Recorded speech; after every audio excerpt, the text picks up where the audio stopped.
Olá! Em outubro, o Ministério Público de Minas realiza o Congresso do Tribunal do Júri.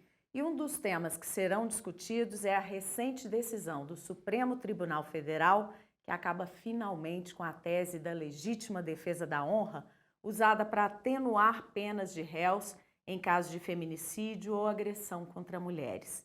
Este é o tema do Além das Montanhas de hoje. Participam deste programa a mestre e doutora em Sociologia, Elizabeth Fleury, integrante do movimento Quem Ama Não Mata e pesquisadora da Fiocruz, da qual é servidora há 36 anos. Ao meu lado, a delegada Ingrid Estevam, que atua no Departamento de Homicídios e Proteção à Pessoa da Polícia Civil de Minas há 10 anos e é chefe do Núcleo Especializado em Investigação de Feminicídios desde 2019. Também aqui presente no estúdio, o promotor de Justiça do Ministério Público de Minas, Cláudio Barros, que atua no primeiro Tribunal do Júri, na comarca de Belo Horizonte, desde 2008, e é coordenador da COJUR, a Coordenadoria Estadual das Promotorias do Tribunal do Júri. Muito obrigada pelas presenças de vocês aqui hoje na TV MP. Eu queria começar perguntando, doutor Cláudio, como é que surgiu essa tese? Por que ela foi aceita na Justiça? Laura, primeiro, muito obrigado pelo convite. Uma honra poder estar aqui no seu programa novamente, especialmente hoje, ao lado de pessoas ilustres, como a doutora Ingrid. Uma honra poder dividir a mesa com a doutora Ingrid, competente e combativa delegada de polícia, com a qual eu tenho a honra de trabalhar no combate aos crimes dolosos contra a vida, em especial os feminicídios, e a satisfação de também conhecer a professora Elizabeth. Laura, esse é um problema que remonta desde o Brasil colônia. Na ocasião já se previa, infelizmente, o direito do homem matar a mulher infiel. Isso caminhou para o Código Criminal de 1830, quando se extirpou essa figura antiga, mas mesmo assim havia a possibilidade de, diante de uma perturbação mental, não doença, mais precisamente indicativa de um ciúme, justificar esse comportamento do homem, de modo a amenizar o homicídio praticado do homem em detrimento da mulher. E em 1940 o Código finalmente acaba com essa figura estranha, para dizer o mínimo, ao dizer taxativamente no artigo 28 do Código Penal que nem a emoção, nem a paixão excluem a imputabilidade, ou seja, a responsabilidade penal. Não obstante, Laura, ou apesar disso, desde então, ainda utiliza ou utilizava a defesa em casos de homicídio, posteriormente o feminicídio, como veio a ser inserido através, tardiamente, da modificação do Código Penal, essa tese através de um discurso de retórica, na medida em que isso é levado ao conhecimento do Tribunal do Júri, o Tribunal Popular do Júri, onde 7 pessoas que formam o Conselho de Sentença decidem a respeito. Mais do que uma questão histórica e legislativa, há também ali uma questão psicológica. Por quê? Um psicólogo PhD pela Universidade de Michigan, que tem diversas obras, dentre as quais eu destaco Mentes Criminosas, diz de forma muito clara que não só o homicida recorrente, reincidente, mas também aquele tido como eventual ou aqueles que se dizem passionais, eu diria, professora, pseudo-passionais, porque nós sabemos que quem ama não mata, já diria Roberto Lira, né? Um dos maiores, se não o maior promotor de justiça de todos os tempos, doutora Ingrid, que o amor não está nos necrotérios, está nos berços. O amor não tira, o amor coloca pessoas no mundo. Que existe um traço em comum do homicida, tanto recorrente como daquele eventual que se diz passional. Eles não aceitam qualquer tipo de contrariedade. Eles não aceitam se submeter à vontade do outro. São egoístas, são pessoas que querem impor a sua vontade à do outro. Assim também é o feminicida. E eles geralmente querem apresentar uma justificativa após a prática homicida. Daí porque surge como uma forma de justificar ou ao menos amenizar o seu comportamento homicida depois da prática criminosa, essa tese, que lamentavelmente perdurou longos anos e tardiamente agora, através dessa recente decisão do Supremo Tribunal Federal, se veda a utilização disso que era uma tese que por muitos anos vingou e que por reiteradas vezes absolveu criminosos que mataram mulheres no Brasil. Elizabeth, por que você acha que demorou tanto tempo para que isso acontecesse? Eu me permito discordar um pouco da visão psicológica. Claro que eu estou no campo da sociologia e eu acho que as pessoas que cometem esses crimes, primeiro, estão completando lá no final o ciclo da violência, que se inicia com pequenas proibições, pequenas intervenções na vida íntima da mulher. Não pode usar essa roupa, não pode ir em tal lugar, não pode sair com suas amigas, não pode isso, não pode aquilo, para de frequentar seu ambiente que você frequentava antes de casar, etc. Né? Abusos que são cometidos. Você começa com isso, depois começa com um empurrão, com um tapa, com um arranhão, com, enfim, uma violência física e você vai evoluindo. Tem aquela história do ciclo da violência que você faz as pazes, aí tem a fase da lua de mel, aí depois o ciclo da violência ele é descrito como uma espiral, porque vai cada vez ficando mais violento e culmina com o assassinato, certo? O que isso significa? Isso é a expressão de uma cultura. Isso não é apenas uma expressão de um traço psicológico. Eu vou discordar disso, assim, veementemente. Isso é a expressão de como que a sociedade trata as mulheres dentro de uma cultura onde as mulheres eram detentoras de menos direito. Aí eu vou concordar com o doutor Cláudio, quando ele fala, ele remonta à colonização, lembrando daquelas leis manuelinas, né? Onde era permitido matar. Quer dizer, o que isso quer dizer? Que há códigos que muitas vezes não estão na lei, que não estão escritos, mas estão inscritos nos corpos e na cultura das pessoas. De que os homens podem tudo e as mulheres podem aquilo que for permitido, né, dentro da estrutura da família. E muitas vezes as leis expressavam exatamente isso.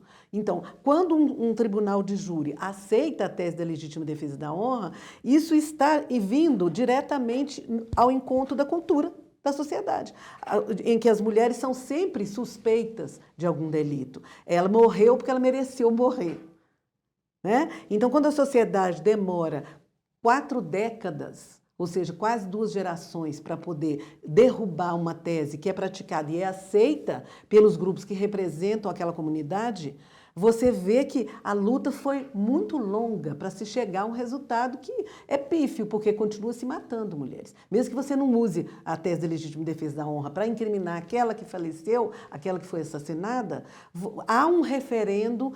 Tem uma professora que trabalha com a questão do estupro, a professora Laura Rita Segato, ela se aposentou agora e voltou para Buenos Aires, mas ficou 30 anos na UNB. Ela trabalhou muito com a professora Lourdes Bandeira. Ela desenvolveu uma tese para interpretar a questão do estupro, dizendo que isso era uma espécie de um mandato que os grupos de homens têm e quando eles cometem um estupro, eles estão renovando o domínio da masculinidade sobre a feminilidade, quer dizer, sobre as mulheres, sobre o território feminino. Eu sempre costumo dizer que a liberdade da mulher acaba na porta da rua. Se o homem pode e se sente à vontade para cometer esse tipo de delito, como aquela moça que foi abandonada, né, de noite, desacordada, e a pessoa se sentiu à vontade para pegar essa moça, botar nas costas. Olha a imagem. Olha a imagem das cavernas. O cara joga a mulher nas costas, vai para um campo de futebol para estuprar uma garota. Isso é um absurdo, né? Delegada, você considera que essa decisão do Supremo contribui para os inquéritos policiais, para o andamento deles de feminicídio, de agressão contra mulheres, no sentido de que isso vai dar mais confiança para vítimas e testemunhas deporem? É importante ressaltar inicialmente que esse debate, essa comunicação entre nós para todos, ela retrata justamente a importância de se debater o tema do feminicídio, da violência contra a mulher, porque quando nós trazemos isso à mesa, nós estamos dando visibilidade para o tema e a partir disso construir elementos sociais, desconstruir culturas sociais e debater o tema, você consegue de alguma forma visualizar quais são as atitudes que nós devemos tomar para poder combater esse crime tão bárbaro, que é o ápice da violência doméstica contra a mulher. E quando o STF traz isso para discussão e fala e reafirma que a impossibilidade de utilizar essa tese horrenda de legítima defesa da honra, ele está ao lado de outras mais ações que não só do Ministério Público, mas do Judiciário, de estudiosos da Polícia Civil, para que desse conjunto todo nós consigamos fazer a extração desse argumento. Na delegacia, por exemplo, é muito importante a mudança de cultura dos próprios policiais. Nós, lá do núcleo de feminicídio, desde 2019, nós estamos mudando também a cabeça dos policiais que trabalham com esses casos, porque nós somos integrantes da sociedade. Como integrantes, nós também temos esses resquícios de reproduzir essas falas machistas, esses comportamentos. Então, hoje eu vejo que por meio das diretrizes nacionais e internacionais aplicada dentro da investigação, foi possível mudar e apresentar uma investigação muito mais qualificada. Por quê? As testemunhas chegavam, relatavam alguns fatos e, de certa forma, durante o depoimento dessas testemunhas, elas relatavam algumas situações querendo justificar a ação desse homem. E ali a gente foi... culpabilidade, exatamente, né? Mostrar, mas ela fazia isso, né? Ela não era fácil. A gente escuta muito as pessoas falar, mas ela não era fácil. Como se fosse, então vamos justificar esse ato. E por meio dessa conscientização e desse movimento que nós, integrantes do Estado, fazemos diariamente, estamos tentando mudar esse paradigma, essa cultura e essas falas, por meio da aplicação das diretrizes nacionais e internacionais que nos orientam aqui. Quando estivermos dentro de uma investigação de feminicídio, nós precisamos preservar a vítima. O que nós queremos ali é esclarecer os fatos, angariar elementos para que o culpado seja condenado e não deixar que a vítima seja o foco da motivação daquele crime. Uhum. Muitas vezes já tive durante diversos interrogatórios, eu pude perceber que esses autores, eles realmente queriam utilizar, mas o protocolo, as diretrizes nacionais e internacionais nos orientam a quê? Não permitir que aquele homem prossiga naquela fala. Olha, isso inverter a culpa, inverter a situação. E a decisão, exatamente, e a decisão do STF vai justamente nesse sentido. O que a gente já estava aplicando aí, como o doutor falou, desde 2015, o objetivo realmente de qualificar, muitas vezes em outros países já está como um crime próprio, aqui no Brasil optou pela qualificação da morte violenta contra a mulher,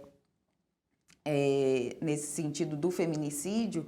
Justamente desde o início o objetivo sempre foi, não surgiu agora com o STF, desde o início o objetivo de se tornar um crime mais específico foi sempre afastar essa possibilidade de que os advogados, de que o próprio acusado alegasse essa legítima defesa da honra, porque era corriqueiro ele alegar. E lá no Tribunal do Júri, como são pessoas leigas que vão julgar, né, que vão determinar, eles também têm essa cultura, né? Então, quando um advogado, durante a defesa, ele joga aquela sementinha na cabeça do jurado, então ele já está ali caminhando para uma absolvição, porque a gente não sabe qual que é a cabeça do jurado. Se o jurado ele tem essa cultura inserida nele, com toda certeza ele vai o quê? Vai dar o voto de absolvição dele. E uma mulher foi injustiçada. Então, Cláudia, isso vai ajudar a reparar o dano para a verdadeira vítima, né? Que é quem foi agredida, quem foi assassinado? A gente espera que sim, Laura, embora tardiamente, porque aqueles casos que já foram objeto de julgamento e muitos foram absolvidos, infelizmente, não houve realização de justiça, porque, na verdade, houveram inúmeros casos de absolvição com o acolhimento dessa, abre aspas, tese de legítima defesa, da honra, invertendo-se um valor, sobrepondo-se a honra a um direito muito maior, que é o direito à vida. Principalmente, né? quando a vítima foi assassinada, não Sim. está ali para se defender. E a né? respeito do que bem ponderou a doutora Ingrid, né, o que observamos naquele emblemático julgamento envolvendo a vítima Ângela Diniz, o que ocorreu foi precisamente isso, uma inversão de valores, em que a vítima, né, foi colocada numa posição inversa. Nós tivemos isso Se no caso da vitimizou o Daniela acusado. Pérez também, né? Houve uma inversão. Foi o réu que se vitimizou, né, atribuindo à ofendida a condição de responsável pela própria morte. Né? Quer dizer, uma revitimização. Assassina-se a vítima e assassina-se a sua história e a sua memória a posteriori.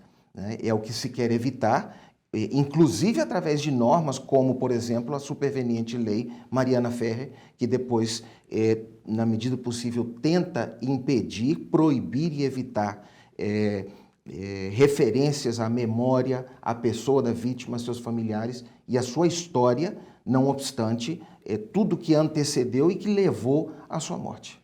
O senhor acha que vai haver uma conscientização? A Ordem dos Advogados está preocupada com isso? Olha, eu já enfrentei alguns julgamentos posterior à lei Mariana Ferrer e precedente a este julgamento do Supremo Tribunal Federal.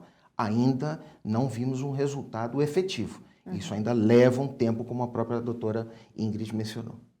Bom, no próximo bloco nós vamos falar sobre os crimes e o movimento entre as décadas de 1970 e 80 que chamaram a atenção da sociedade para a violência contra as mulheres, os feminicídios e esse uso da tese da legítima defesa da honra. Aguarde.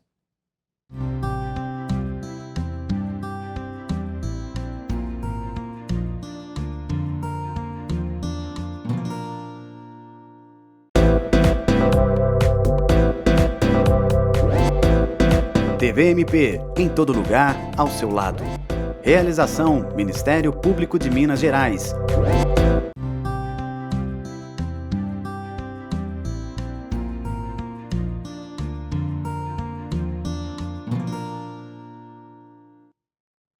Estamos de volta ao Além das Montanhas, que hoje debate a decisão do STF de abolir o uso da tese de legítima defesa da honra em casos de feminicídio e agressão contra mulheres.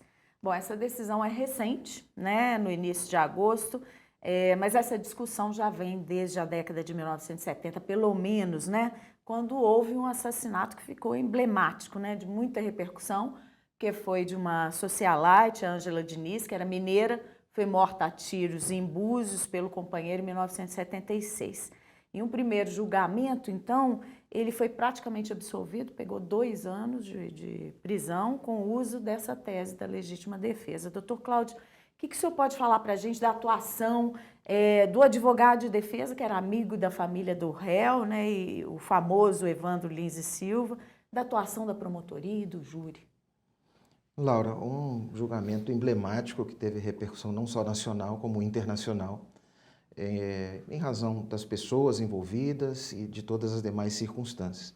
Fato ocorrido em 1976, como você já falou, o primeiro julgamento em 1979 e o segundo por decisão manifestamente contrária à prova dos autos, que é uma questão que nós, se possível, devemos tratar aqui hoje, em 1981. Dr. Evandro, um dos maiores juristas do país, né? Preciso deixar muito claro, advogado, seu colega jornalista, né? Foi procurador-geral da República por 1 ano e foi ministro do Supremo Tribunal Federal. Faleceu há pouco mais de 20 anos, num lamentável acidente que teve, uma queda quando voltava de Brasília, no aeroporto Santos Dumont.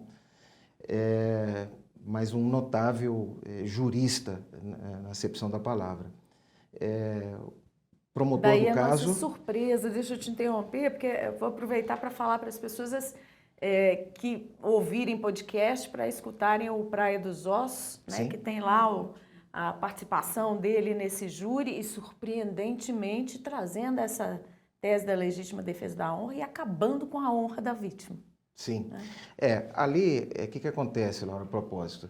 Não sei antes falar do colega, né, o doutor Sebastião, promotor de justiça que atuou em Cabo Frio, reconhecido como um colega de atuação firme e que concluiu a carreira dele também lá na região dos Lagos, em Cabo Frio, foi muito reconhecido pela atuação firme dele e atuou nesse caso especificamente com o assistente de acusação, que foi o doutor Heleno Fragoso. Eu costumo dizer, e vou repetir hoje, doutora Ingrid, que eu tenho por hábito afirmar, o doutor Evandro Lins e Silva cumpriu a tarefa, o papel dele como defensor, assim como cumprem os defensores públicos ou privados, como era o caso do doutor Evandro na ocasião. Existe uma grande distinção, e aqui não vai nenhuma crítica em relação ao papel desses atores do sistema de justiça, né? Especificamente no júri, quando nos deparamos com aqueles que estão em lados opostos, e assim o processo penal, a sistemática do direito processual penal nos coloca, né, daquele a quem incumbe imputar, acusar, né, um tem um discurso da convicção, este é o Ministério Público, o outro tem um discurso de conveniência. Qual a diferença? O Ministério Público trabalha com a prova, a defesa trabalha com o compromisso que ela tem com o seu constituinte. Assim como a autoridade policial. Ao contrário do que muitos pensam, a autoridade policial, sim, também é imparcial. Ela não faz uma investigação com o compromisso de, ao final, concluir sempre necessariamente pelo indiciamento, para apontar necessariamente, para dizer que aquela pessoa investigada é responsável pela prática homicida, no caso que aqui nós estamos tratando. Ela faz uma investigação isenta para dizer ao final e concluir se houve a prática criminosa e quem, se é que alguém praticou este crime ou não, ou se não há provas para tanto. Diferentemente, a defesa assume um compromisso através de um instrumento de mandato, que é uma procuração, para defender aquela pessoa. Do contrário, essa pessoa está indefesa e o sistema de justiça não funciona. O Ministério Público, diferentemente, ele recebe uma procuração ou um mandato público que é da sociedade. E ele pode, aliás, deve imputar uma acusação ou mesmo pedir a absolvição se provas inexistirem, de modo que existe uma dicotomia entre o discurso de convicção por parte do Ministério Público e um discurso de conveniência. O doutor Evandro fez o seu trabalho de quem o contratou. Porque está falando para um júri de leigos. E está falando né? em nome de um vale acusado. mais, né? E está falando em nome de um acusado, né? Porque, do contrário, ele está indefeso e júri não haveria. Esta é a grande diferença. Então, com a aquiescência ou a concordância ou não daqueles que estão assistindo, o mundo assistindo àquela situação, ele abraçou uma tese que ele achou plausível, embora, claro, ninguém que se depara com aquela situação possa, em sã consciência, imaginar que aquilo possa ter alguma verossimilhança à vista da prova e dos elementos de convicção, mas é o que ele tinha em mãos para poder atender ao seu cliente, aquele que o contratou para tentar ou justificar ou, ao menos, minimizar a responsabilidade de quem o contratou. Bom, esse foi um caso emblemático que, inclusive, teve muita repercussão na sociedade mineira, muito tradicionalista, mas foram outros 2 casos no começo da década de 1980, em Belo Horizonte, que levaram ao movimento Quem Ama Não Mata. Sobre isso, nós vamos ouvir um trecho do depoimento da Miriam Cristos, jornalista, feminista e coordenadora desse movimento. Vamos ver. Em 1980, ocorreram 2 mortes de mulheres de classe média alta, Maria Regina Souza Rocha e Luísa Balesteros, no espaço de 15 dias. Isso foi um tapa na cara da sociedade belo-horizontina.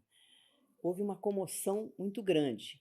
Nós tivemos a ideia, ali na TV Globo, principalmente as jornalistas da Globo, de fazer um ato público denunciando a violência contra a mulher, principalmente a questão das mortes, que não tinham nome, não era feminicídio, eram mortes de mulheres.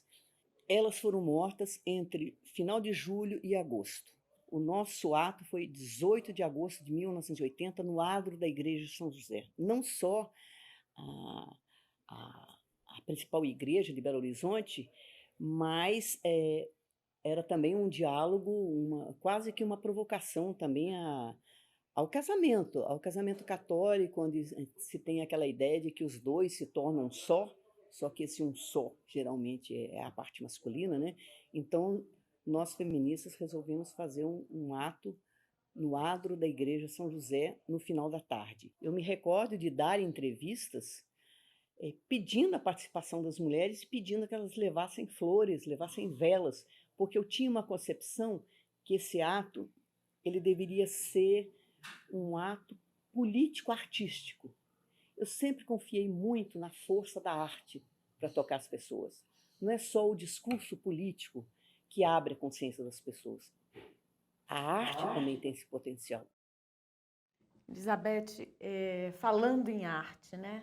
Essa retomada do movimento Quem Ama Não Mata, você continua usando muito isso, né? Sua escrita como escritora, para despertar essa consciência, né? A poesia, na verdade, ela é uma expressão dos sentimentos da gente sobre o mundo, né? Então, isso acontece independente. Eu digo que a literatura me escolheu, como fui eu que escolhi a literatura. Então, é um canal meu de comunicação com o mundo. E é claro que isso vai transmitir as nossas ideias e falar sobre o mundo em que a gente está vivendo, né? E sobre arte, a gente acabou de inaugurar um website, vermelhocarmim.minas.com.fiocruz.br, né? Então, vou repetindo, vermelhocarmim.minas.fiocruz.br, onde nós temos toda a reconstituição deste movimento. A gente conta a história, tem 14 depoimentos gravados em vídeo, tem 5 crônicas escritas por personalidades da vida cultural e política mineira, inclusive o Bernardo da Mata Machado, que eu gosto de chamar a atenção, porque ele faz uma análise muito boa do momento, né, cultural e político que a gente vivia. E tem também uma peça de teatro dirigida pelo Pedro Paulo Cava, em cima da minha tese de doutorado sobre a cultura das masculinidades no Brasil, homens punidos pelo Lei Maria da Penha, como eles pensam, como eles se sentem em relação às mulheres, em relação às escolhas amorosas, que tipo de companheiros eles escolhem, a partir de que valores, e como que eles lidam com a questão da violência e das tensões do casamento, né? Como é que eles reagem nessas situações. E como que eles interpretam a violência cometida por eles, inclusive. E tem, inclusive, nesse espetáculo, sessão de grupo reflexivo. Tem uma cena inteirinha que é uma reunião de grupo reflexivo com a psicóloga, conduzindo o debate com os homens. E a gente tem levado esse espetáculo, ele está lá no site, porque é uma videopeça, foi gravada no Teatro Feluma, né? Escrita em cima da minha tese e em cima da dissertação sobre violência contra mulheres da psicóloga Simone Francisca de Oliveira. E a gente usa isso como uma ferramenta de trabalho. A gente tem levado para jovens estudantes do ensino médio para debater com eles a cultura das masculinidades. Qual que foi o impacto desse movimento naquela época, né? Que começou aí já alimentado pelo caso da Ângela Diniz e depois com esses outros 2 casos? Ele chegou, inclusive, a fazer, o doutor Evandro, no segundo julgamento, em 81, um ano depois do início do nosso movimento, ele reclama da ação das feministas em Cabo Frio, porque as feministas adotaram o nosso slogan, levaram cartazes para lá, fizeram campanha na rua, inclusive uma grande líder nossa, que é a socióloga Celina Albano, estava neste grupo, assim como outras professoras universitárias, pesquisadoras, que eram todos de grupos feministas do Rio de Janeiro. Se reuniram em Cabo Frio, invadiram a cidade, fizeram passeata na rua, com cartazes, mobilizaram as mulheres. E a gente mobilizou a imprensa, porque na época muitos de nós estávamos na mídia mineira, né? E a gente botava esse discurso na rua. A gente acha que isso fez uma diferença, sim, para o segundo julgamento, onde foi condenado, né, o playboy, como é o nome dele, minha senhora, que até me esqueci, o Doc Street, que, na verdade, a prática dele não era nada convincente, ou seja, quando o doutor Cláudio fala da prática do doutor Evandro defendendo, né, ele estava atuando com os valores e com a cultura daquelas pessoas, daquela comunidade ali, que era uma comunidade, inclusive, de uma região pequena, né? Não era uma grande cidade, onde as pessoas, às vezes, têm ideias mais modernas, mais avançadas. Era uma comunidade que praticava valores também tradicionais. E ele lidou exatamente exatamente com os valores tradicionais. Ele soube manobrar com isso. E o segundo Então, julgamento teve um exato, outro resultado. né? exato. Um grande jurista, imagina, ele vai saber muito bem lidar com os valores da comunidade para poder conseguir o resultado que ele quer. Ou seja, imputar a culpa à pessoa que foi assassinada, que foi exatamente o que se deu. Só que ele reclama da ação das feministas porque as mulheres, com a sua prática, elas mudaram o resultado daquele julgamento. E foi uma grande influenciaram vitória. também nos julgamentos dos outros 2 casos ocorridos aqui em Belo Sim, Horizonte. sim, e influenciou muitas coisas, né? Por exemplo, em 1983, por sugestão nossa, que o Tancredo Neves cria, no segundo semestre, a primeira delegacia de mulheres e foi a segunda da América Latina. No início do ano, o Montoro foi na virada democrática, na redemocratização, os 2 governos, né, democráticos, que eram do chamado MDB, na época, autêntico, eles criam, o Montoro cria em São Paulo a primeira delegacia da América Latina, e se cria, agora, a contradição disso, quando eu falava que aquela evolução das leis das mulheres, né, como que as mulheres não tinham direitos, as mulheres naquela época, por conta das leis de família, como elas não eram cabeça de casal, elas eram obrigadas, mesmo que elas apanhassem do homem para fazer a denúncia na delegacia, elas tinham que pedir autorização ao homem, que era o seu, vamos dizer assim, opressor. E a mesma coisa se a moça estava sofrendo violência dentro da sua família. Ela tinha a obrigação de pedir ao pai autorização para ir fazer a denúncia na delegacia. Delegada. Só uma observação Claro. a respeito do segundo julgamento. Apesar de revertido o julgamento. Né? E todo esse movimento, é bom sempre lembrar que subsiste até hoje. A condenação do segundo julgamento foi de singelos, e deixo claro, singelos 15 anos, e o réu cumpriu efetivamente 4 anos em Ela regime passou fechado. de 2, Sim. que ele nem cumpriria. Não cumpriria, né, porque havia pra uma suspensão 15. da execução. Sim, de 15, Foi dos quais ele cumpriu 4. Essa é a realidade da lei penal brasileira. Infelizmente, Sim. né? Bom, e aí eu queria passar para a delegada, puxando esse gancho da sua fala, Elizabeth. Nos casos em que você tem trabalhado, né, de feminicídio, de agressão, nos últimos 10 anos, como é que você percebe a atitude dos agressores e das mulheres, das vítimas também, né, quando elas sobrevivem, né? Ainda há uma sensação de impunidade e de recolhimento da mulher diante do agressor? Sem sombra de dúvidas, há esse recolhimento das vítimas nos casos em que ela está inserida nesse contexto de violência doméstica e não consegue sair desse sistema violento. O que a gente percebe, analisando os casos de feminicídio, é que essas mulheres, quanto mais elas encerram um ciclo, volta para o ciclo, encerra e volta, mais próximo ela está do feminicídio. E foi o que aconteceu em diversos casos. Elas não saíam desse relacionamento totalmente, então encerrava ali por um período, aí ele vinha com aquela situação da lua de mel, aí ela voltava. Então, quanto mais vezes ela permanecia naquele vai e volta, mais próximo ela ia chegando de ser vítima do feminicídio. E aí, o que a gente percebe com relação a isso? É justamente a cultura social de tudo.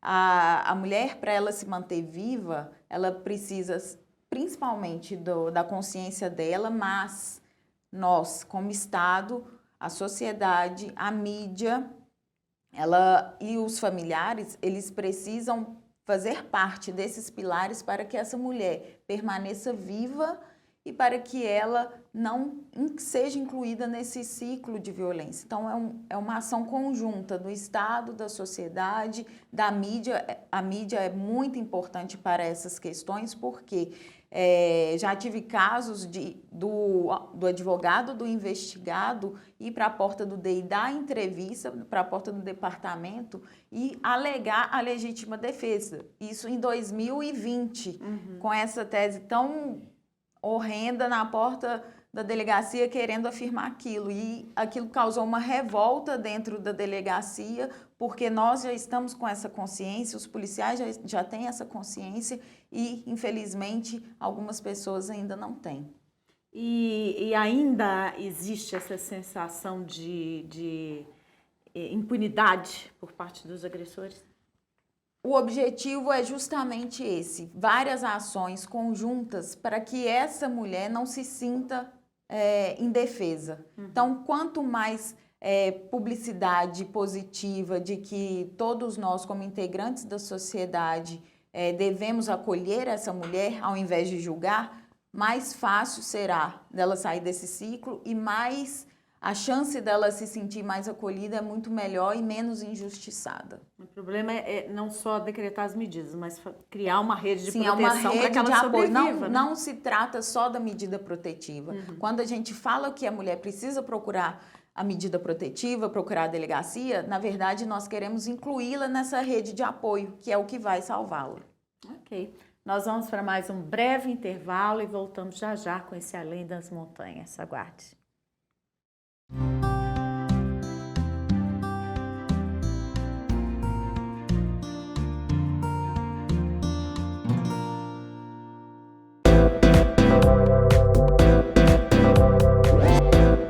TVMP, em todo lugar, ao seu lado. Realização: Ministério Público de Minas Gerais.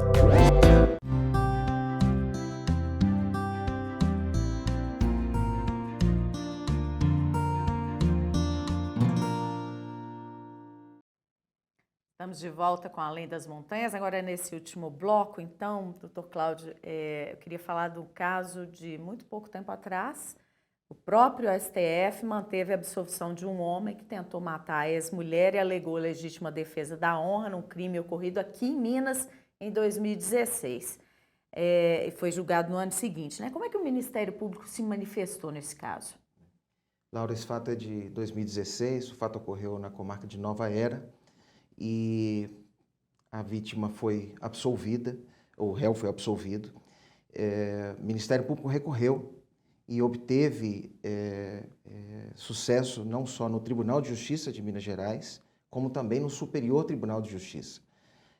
Isso com fundamento não só nas provas, naturalmente, como também no vigente Código de Processo Penal, que autoriza, seja o réu submetido a novo julgamento pelo Tribunal Popular do Júri, sempre que a decisão for, como expressamente diz a lei, manifestamente contrária à prova dos autos. Não é qualquer decisão contrária, é aquela que é absurdamente contrária à prova dos autos.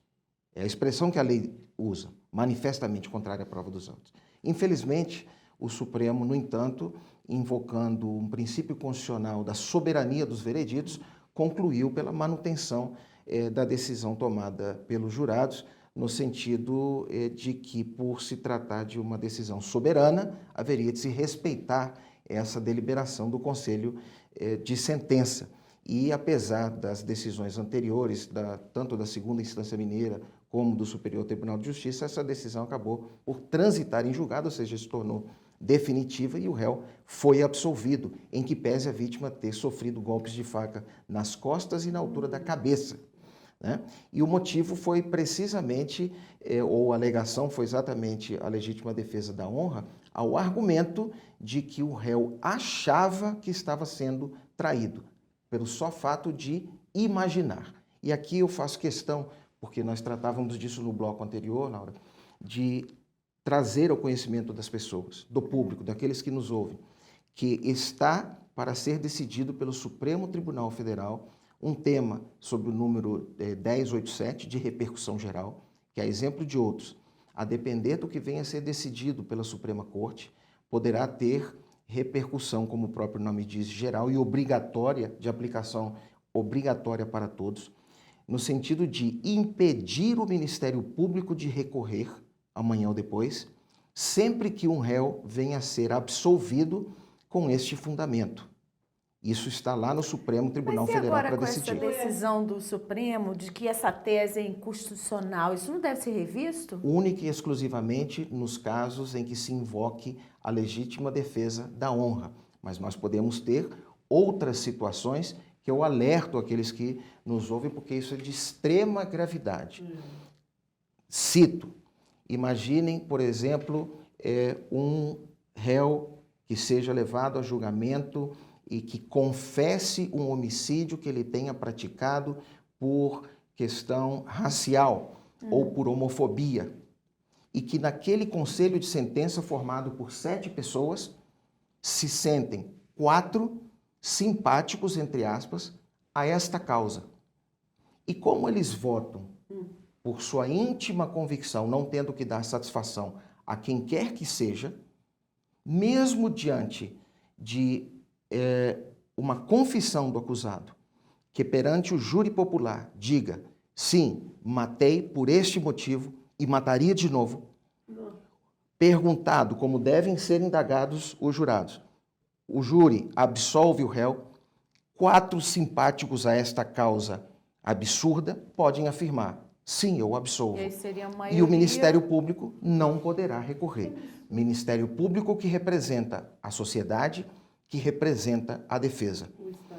Sendo que convenções internacionais, das quais o Brasil é signatário, dizem que toda vítima tem direito ao recurso. Quem representa a vítima é o Ministério Público.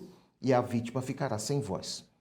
Então eu pergunto, como subtrair da vítima o direito a um segundo grau de jurisdição, que também é um princípio constitucional? Isso está em julgamento no Supremo Tribunal Federal, é o tema 1087, ainda não se decidiu, e já existem votos no sentido de subtrair do Ministério Público, a pedido da defesa particular e de diversas defensorias públicas que aderiram a este movimento, para retirar do Ministério Público, aí não é uma questão corporativista, de retirar da sociedade o direito de recorrer. Aí cabe à sociedade se manifestar, né, isso que Elizabeth? eu fiquei O movimento agora foi realmente retomado. chocada, porque agora todas essas grandes teses de avanço de direitos de grupos identitários, né, que são consideradas minorias, na verdade nem são, porque nem as mulheres nem os negros são minoria no Brasil, né? Vamos dizer, por favor, né? Isso é um grande absurdo e é uma ameaça, né, à tese dos direitos civis, inclusive, né? Eu acho, e ao Estado Democrático de Direito, tudo que é avanço e progresso na sociedade fica ameaçado por uma tese como essa. Eu acho um grande absurdo. Está precisamente na ADPF 779, doutora Ingrid, em que, ao final, se decidiu que é inconstitucional a tese da legítima defesa, especificamente em relação a ela, até mesmo em razão desse precedente que você citou, Laura, de Nova Era, não haveria essa possibilidade de se afastar o recurso por decisão contrária à prova dos autos em relação ao veredito do quesito genérico, e especificamente se invocar a tese da legítima defesa da honra, o que não exclui essa possibilidade em relação a outras teses. Nesse caso, pode ser revisto? Pode. Nesse caso de Nova Era? Pode, mas não em relação a outras situações, se por maioria se decidir nesse sentido em relação a essa tese de repercussão geral que está no Supremo. Inclusive, se você usa subrepticiamente, ou seja, sem enunciar a tese da legítima defesa da honra, mas leva toda a discussão para este campo, né? Que é também uma manipulação. Se você induz ao julgamento a fazer essa consideração com base nesses valores tradicionais e você não enuncia a tese da legítima Com defesa outra da honra. roupagem, por exemplo. Exatamente. Elizabeth, como é que o movimento está sendo retomado? Né, esse movimento? Assim, então, em 2018, eu digo sempre que, até usando o recurso tecnológico, eu estava comentando aqui no intervalo que a gente sabe pelos dados que tanto a nível mundial como a nível nacional, só 11% dos casos de violência no país praticados chegam às delegacias como denúncia. Em geral, se denuncia a classe trabalhadora. Isso ficou patente na minha pesquisa também, que eu fiz com os homens, que os casos principalmente são da classe trabalhadora. E você vê, quando você tem recursos tecnológicos nos prédios, nos elevadores, não sei o quê, você acaba sabendo de outros casos, não é, que não são praticados pela classe trabalhadora, ou seja, você tem acesso a todos os outros grupos sociais que estão praticando a violência. Câmeras e de maneira cruel, não é? E absolutamente selvagem. Você vê o cara socando a mulher dentro do elevador, o outro jogando pela janela, pela varanda, um escândalo, né? Quando a coisa chega neste patamar, a Miriam convocou a gente pelo Facebook, falou, não vamos fazer nada, vamos voltar a fazer o nosso movimento, vamos retomar. E a gente foi retomar, enquanto nós, inclusive, estávamos envolvidas com pesquisa nessa área, acabando podendo dar alguma contribuição. E aí fizemos um ato público em frente da Faculdade de Direito, em novembro de 2018 e retomamos o movimento. Temos tentado fazer coisas, temos tentado, enfim, agregar pessoas, fazer campanhas e esse tipo de resgate da história da luta feminista das mineiras. Né, Essa também. retomada pode ter ajudado nessa decisão do STF de abolir de vez essa tese absurda? Eu não diria isso. A gente não tem nem instrumentos para poder ter esse tipo de conclusão, né? Eu acho que faz parte de um conjunto de coisas, né? E até vamos dizer assim, de um despertar da consciência, né? Porque, ao mesmo tempo que é contraditório, que tem toda essa questão que o doutor Cláudio estava apontando aqui, ao mesmo tempo é a contradição dentro da própria instituição Supremo, né? Um negócio meio chocante. Mas isso, de certa forma, está refletindo um certo avanço dos movimentos, né? Um certo avanço social, a consciência que você tem que ter, né? Delegada, o que ainda é preciso fazer para combater essa violência contra a mulher? A caminhada ela é longa e árdua, né? Que já vem há bastante tempo. E o objetivo e o que nós precisamos fazer é continuar lutando, continuar falando sobre, debater mais sobre o tema, conscientizar as pessoas, porque a sociedade ela vai ser reconstruída e ressignificada dentro das escolas. Então, por meio de palestras, é extremamente relevante a nossa atuação nessas crianças que estão na escola, para que elas percebam como se deve tratar uma mulher, como que a sociedade evoluída deve agir, porque qualquer tipo de ação contrária a isso faz com que uma mulher seja morta. E com o passar do tempo, na medida em que nós vamos desconstituindo essa cultura machista, patriarcal, de que a mulher é um objeto, de que ela deve agir dessa ou daquela forma, porque a partir do momento que ela foge daquele roteiro imposto pela sociedade, ela passa a ser vítima, passa a andar com um alvo nas costas. A partir desse momento é que nós temos que alertar todos nós que estamos inseridos nessa sociedade. O objetivo mesmo, o que fazer para... É uma pergunta que ainda não tem resposta, que vamos construindo na evolução. A participação de mulheres, né? Eu gostaria de comentar.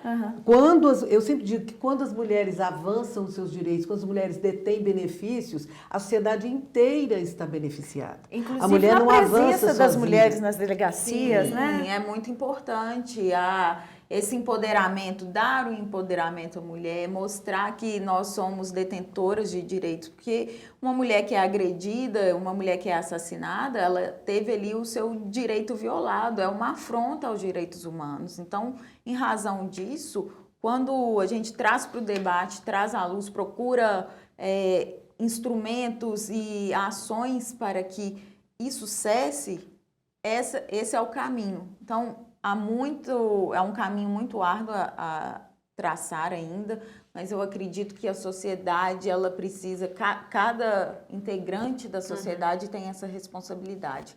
Cada integrante da sociedade tem que entender que quando uma mulher morre, de certa forma, se ele perpetua uma cultura, ele tem o sangue dessa mulher na mão, porque sem sombra de dúvidas, o assassinato de uma mulher, o feminicídio, ele é a exteriorização de uma cultura machista. Surgiu uma medida nova que eu queria discutir aqui, que é as leis de multa para agressores de mulheres, né?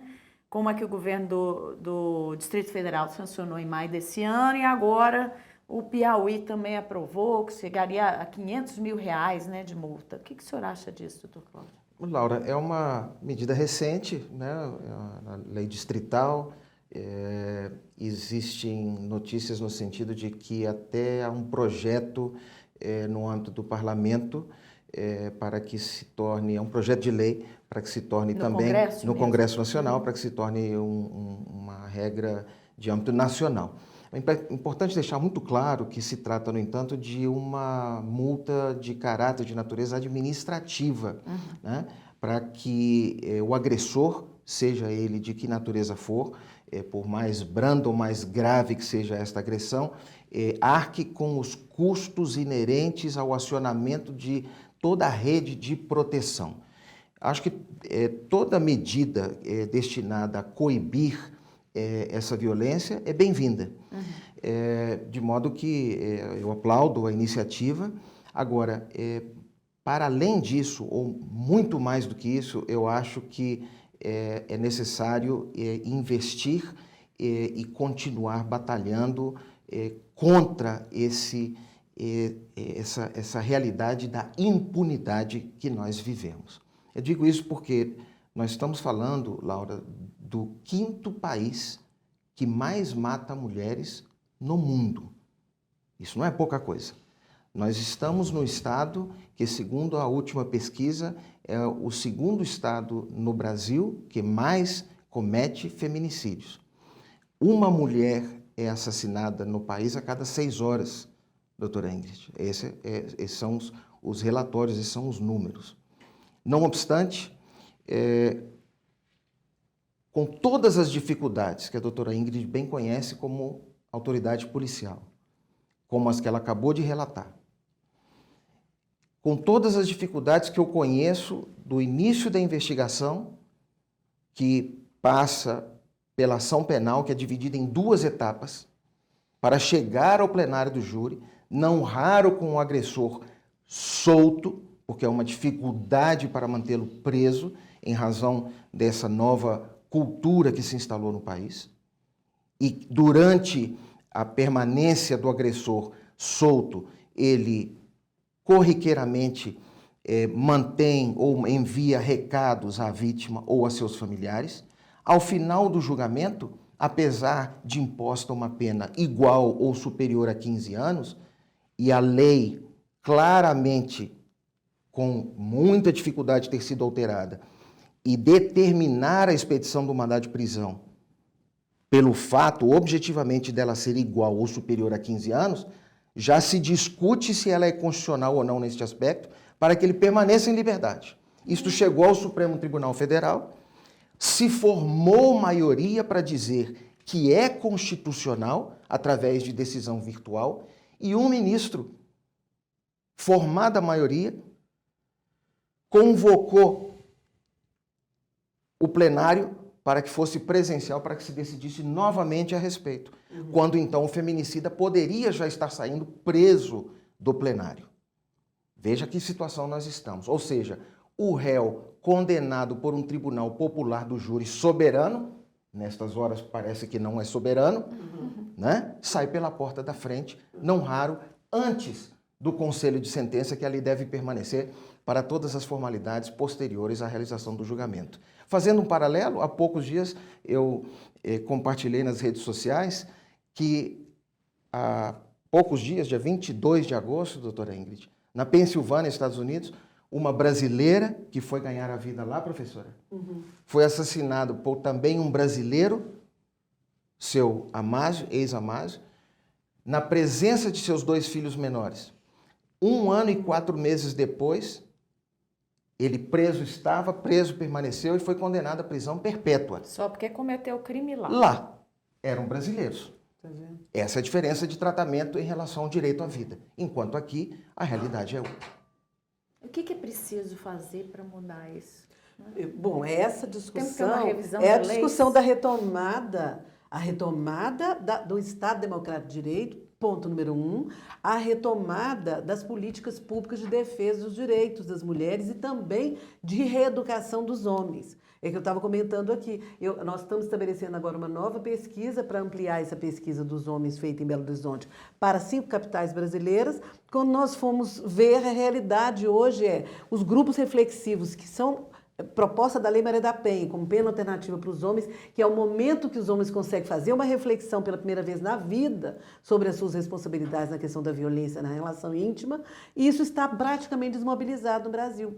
Eu estava propondo ao doutor Cláudio aqui que a gente sente para fazer um diálogo, uma discussão, para retomar essa política pública no Brasil, porque o próprio sistema de justiça foi encurtando os recursos, reduzindo, hoje não tem praticamente recursos para sustentar a existência de grupos, que é o único momento que esses homens, como eu disse, da classe trabalhadora, têm a chance de sentar para fazer uma reflexão sobre a sua história de vida, o modo como foi educado, a cultura da masculinidade violenta, a gente chama de masculinidade tóxica popularmente, tá certo? Então, isto... Que é a melhor ferramenta para coibir os feminicídios, não há né? dúvida, isso não há dúvida. As pesquisas que eu realizei recentemente me mostraram isto. Eu passei 1 ano frequentando grupo reflexivo e vi a importância que tem e o processo que desencadeia na consciência dos Que homens. eles acreditam realmente que está certo agir dessa forma, né? Eles não foram têm criados consciência, dessa eles forma. não têm consciência de que é isso que errado. estão cometendo é violência. Inclusive, eu digo isso na minha tese de doutorado. Eles não têm consciência, inclusive, que o imposto a eles como modelo de masculinidade violenta também é uma violência cometida contra eles como seres humanos. Então, como eles desconhecem a violência que cometeram a eles para sobreviver emocionalmente, eles também desconhecem que o que eles estão cometendo é violência. Doutor Cláudio, como é que vai ser esse congresso do Tribunal do Júri? Como é que está sendo a organização dele? O que ele vai trazer esse tipo de discussão? Obrigado, Laura, pela oportunidade. Esse congresso vai ser realizado nos dias 4, 5 e 6 de outubro, aqui em Belo Horizonte. É um congresso nacional do Tribunal do Júri, que nós tivemos a oportunidade de trazer para Minas Gerais, depois do grande sucesso do congresso de igual natureza realizado em São Paulo, ao ensejo da comemoração dos 200 anos do Tribunal do Júri no Brasil. Ele vai contar com grandes nomes do júri no Brasil e fora, terá inclusive um palestrante que é um promotor nos Estados Unidos, responsável não só pelo júri, mas pelo combate às gangues naquela região. E nós teremos aí a participação de colegas de todo o Brasil, inclusive a doutora Letícia Gamboge, que chefe da Polícia Civil, nos honrará com a presença também, representando a competente Polícia Civil de Minas Gerais. Nós contamos com a participação de todos, já estamos com mais de 400 inscritos, de modo que será uma oportunidade de tratar dos mais diversos assuntos, dentre os quais a questão do feminicídio, a vedação da legítima defesa da honra e tantos outros que são inerentes à defesa da vida. Eu conto com a participação de todos, vai ser motivo de muita alegria receber não só os mineiros, mas integrantes do Ministério Público e de outros órgãos da segurança pública nesse grande evento que nós estamos realizando aqui em Belo Horizonte. Será realizado na Faculdade Dom Helder Câmara, aqui em Belo Horizonte. O senhor estava falando da delegada Letícia, né, chefe lá, e eu estou vendo aqui a doutora Ingrid. Elizabeth vai lembrar disso, da época em que éramos jornalistas na imprensa em Minas, em que o departamento de investigação era dominado por homens, né? Então é bom ver a presença de mulheres. Obrigada. Hoje tem grande maioria de mulheres e é muito bom ver isso, porque levar a nossa força e honra é muito importante em um ambiente totalmente masculino, né? Então, obrigada pela sua participação aqui. Obrigada. Obrigada, Elizabeth. Obrigada, doutor agradeço. Cláudio. Eu agradeço. A você que esteve nos assistindo, continue ligado na TV MP. Eu volto em breve.